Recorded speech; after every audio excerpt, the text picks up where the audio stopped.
Hello everyone, and welcome back to another session of Dark Souls 2 PvP and another weapon showcase.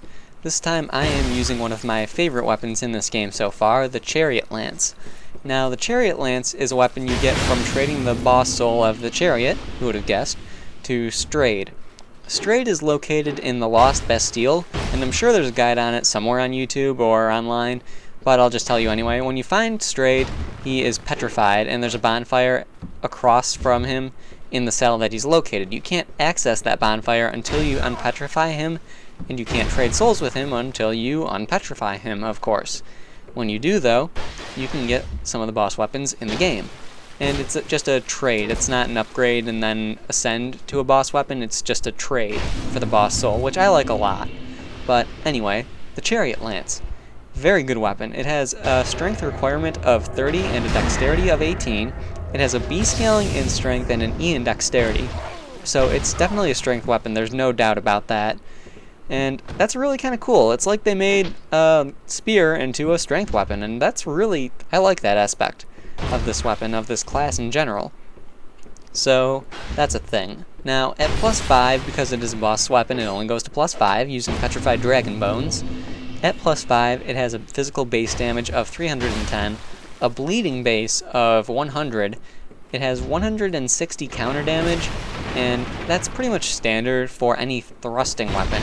For any non-thrusting weapon, it's pretty much standard of 120, and you know, that's fine. That's pretty much the way it's been since Dark Souls. Thrusting weapons have always had an advantage on counterattacks, even without a Leo ring, so that's a thing. Now, in addition to all of that, it does 35 poise damage per hit, which isn't too fantastic, but, you know, poise doesn't really mean anything, so it's not like it matters. And overall, with my build, with my stats, I have an attack rating of 454 and a bleed bonus of 157. Can't really complain about that. That's pretty good, and I'm definitely happy with that. Although I will say this, if I do wear the ring of the...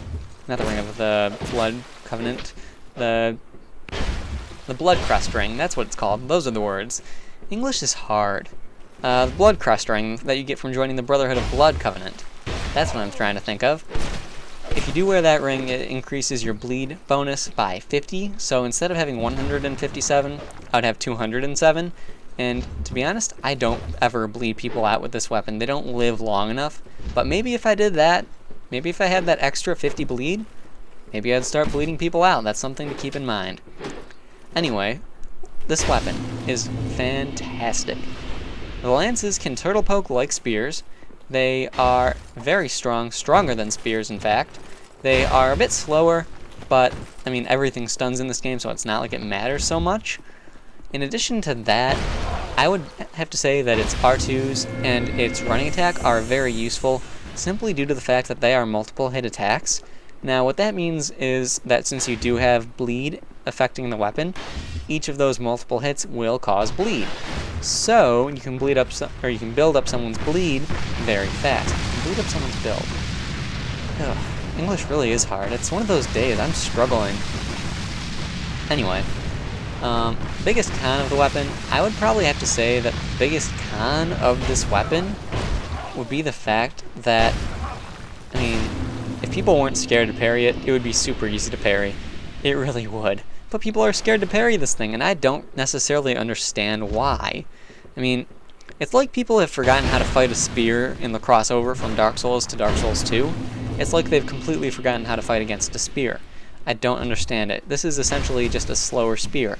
It's not difficult to fight against. It's really not. But people just don't seem to understand that. I did get parried by one person. It was one of the few times I've actually been parried in Dark Souls 2, which is definitely nice to see people are starting to get brave. And it's actually fairly interesting when I do get parried. It's the second to last fight in the video. You'll see it eventually.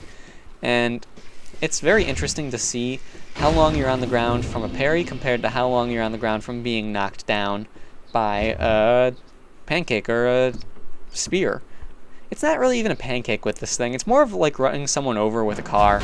And that's a very enjoyable thing. Not running someone over with a car in real life or anything, or in games, but running someone over with a spear. Let's just clarify that. I don't run people over with cars. That's not a hobby of mine. it's not. So, anyway, this is the fight right here I was talking about where I get parried. And it was a very good fight. I had a lot of very good fights when I was using this thing, very enjoyable fights. So, huge shout out to everyone who I fought against. Fantastic fights, guys, fantastic. But anyway, the biggest pro of the weapon, people don't really know how to fight this thing. They're scared to parry it, except for this guy who was just a boss and was like, yeah, I'm going to parry this shit. And, you know, that's not necessarily a good thing that people are scared of it, but overall, it's a good weapon. It's got a good moveset, good damage, all that good stuff. And it's hard to put a pro, like, it's hard to pinpoint a pro with this thing.